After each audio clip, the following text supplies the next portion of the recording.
കുന്നംകുളത്തെ ഇടതുപക്ഷ കോട്ട ഈ തെരഞ്ഞെടുപ്പിൽ UDF തകർക്കുമെന്നും ജനങ്ങൾ അത് ഏറ്റെടുത്തുവെന്നും പ്രതിപക്ഷ നേതാവ് വി ഡി സതീശൻ. കേരളത്തെ വീണ്ടെടുക്കാൻ UDF എന്ന സന്ദേശമുയർത്തി പ്രതിപക്ഷ നേതാവ് വി ഡി സതീശൻ നയിക്കുന്ന പുതുയുഗ യാത്രയ്ക്ക് കുന്നംകുളത്ത് നൽകിയ സ്വീകരണത്തിന് മറുപടി പറയുകയായിരുന്നു അദ്ദേഹം. അഴിമതിക്കും സ്വജനപക്ഷപാതത്തിനും വർഗീയതയ്ക്കും എതിരെയുള്ള ജനാധിപത്യപരമായ തേരോട്ടത്തിൽ കുന്നംകുളത്തിന്റെ കോട്ടക്കൊത്തളത്തിൽ ഐക്യജനാധിപത്യ മുന്നണി ത്രിവർണ്ണക്കൊടി പാറിക്കും. നിലവിലെ സംസ്ഥാന ഭരണത്തിനെതിരെ ഇടതുപക്ഷ സഹയാത്രികരായ സച്ചിദാനന്ദനും സാറാ ജോസഫും പ്രസ്താവനകൾ ഇറക്കി. ഇടതുപക്ഷ ഭരണത്തിന്റെ അന്ത്യം കാണാനാണ് നല്ല കമ്മ്യൂണിസ്റ്റുകാരടക്കമുള്ളവർ ആഗ്രഹിക്കുന്നതെന്നും വി ഡി സതീശൻ പറഞ്ഞു. പോകുന്ന പോക്കിൽ 6 ലക്ഷം കോടി രൂപയുടെ കടബാധ്യതയാണ് ഇടത് സർക്കാർ മലയാളിയുടെ തലയ്ക്ക് മീതെ വെച്ചിരിക്കുന്നത്. ആഗോള അയ്യപ്പ സംഗമം ലോകോത്തര തട്ടിപ്പിന്റെ പുതിയ മാതൃകയാണ്. 600 പേർ കഴിച്ച പ്രഭാത ഉച്ചരാത്രി ഭക്ഷണത്തിന്റെ കണക്ക് മാത്രം മതി അടിച്ചുമാറ്റലിന്റെ ആഴം മനസ്സിലാക്കാൻ. ഇല്ലാത്ത ഭജന സംഘത്തിന്റെ പേരിലും മറ്റ് വ്യാജ കണക്കുകൾ ഉണ്ടാക്കിയും പണം തട്ടിയെടുത്തിട്ടുണ്ട്.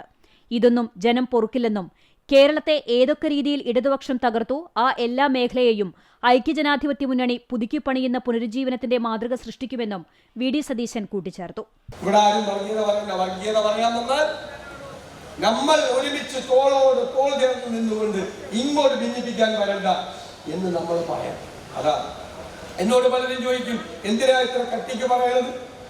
ഞാൻ പറഞ്ഞു, മതേതര കേരളം ഈ മതേതര നിലപാടിനെ ഇരു കൈകളും നീട്ടി ഹൃദയത്തിലേക്ക് സ്വീകരിക്കും. അതാണ് എന്റെ ഉറച്ച വിശ്വാസം. ഈ തെരഞ്ഞെടുപ്പ് കഴിയുമ്പോൾ തലയെടുപ്പോടുകൂടി നിന്ന് നമ്മുടെ കേരളം ഈ രാജ്യത്തോട് പറയും, ഇതാണ് മതേതര കേരളം.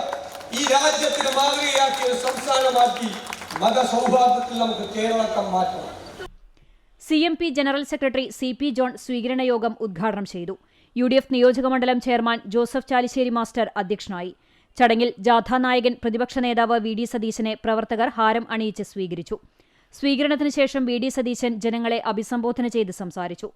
MLA മാണി സി കാപ്പൻ, മുൻ MLAമാരായ Abdurahman Randathani, Shajimol Usman, KPCC vice president Jaison Joseph, KPCC general secretary Sasikumar, MP Benny Behanan, youth Congress സംസ്ഥാന president OJ Janeesh, Mavelikkara MP Kodikunnil Suresh, CMP ജില്ലാ secretary Jaisingh Krishnan, BPM Shefeer, UDF നിയോജകമണ്ഡലം ട്രഷറർ അമ്പലപ്പാട്ട് മണികണ്ഠൻ, സ്വാഗത സംഘം general convener advocate CB Rajeev, DCC ഭാരവാഹികളായ KC ബാബു, K ജയശങ്കർ, ബിജോയ് ബാബു എന്നിവരും പങ്കെടുത്തു.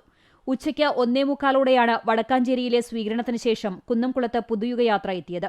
വടക്കാഞ്ചേരി റോഡിലെ ദ്വാരകാ മൈതാനത്തിന് സമീപത്തു നിന്നും സ്വീകരണവേദിയായ കുന്നംകുളം പഴയ ബസ് സ്റ്റാൻഡിലേക്ക് ജാഥയെ ആനയിച്ചു. തുറന്ന് വാഹനത്തിൽ കയറി നഗര അഭിവാദ്യം ഏറ്റുവാങ്ങിയാണ് ജാഥ ക്യാപ്റ്റൻ സ്വീകരണ സ്ഥലത്തെത്തിയത്. വർണ്ണക്കാവടികൾ, വാദ്യമേളങ്ങൾ എന്നിവ അകമ്പടിയായി. സ്വീകരണ കേന്ദ്രമായ പഴയ ബസ് സ്റ്റാൻഡ് പരിസരത്തെത്തിയ പ്രതിപക്ഷ നേതാവിനെ ആവേശം നിറഞ്ഞ മുദ്രാവാക്യം വിളികളോടെ എടുത്തുയർത്തിയാണ് വേദിയിലെത്തിച്ചത്.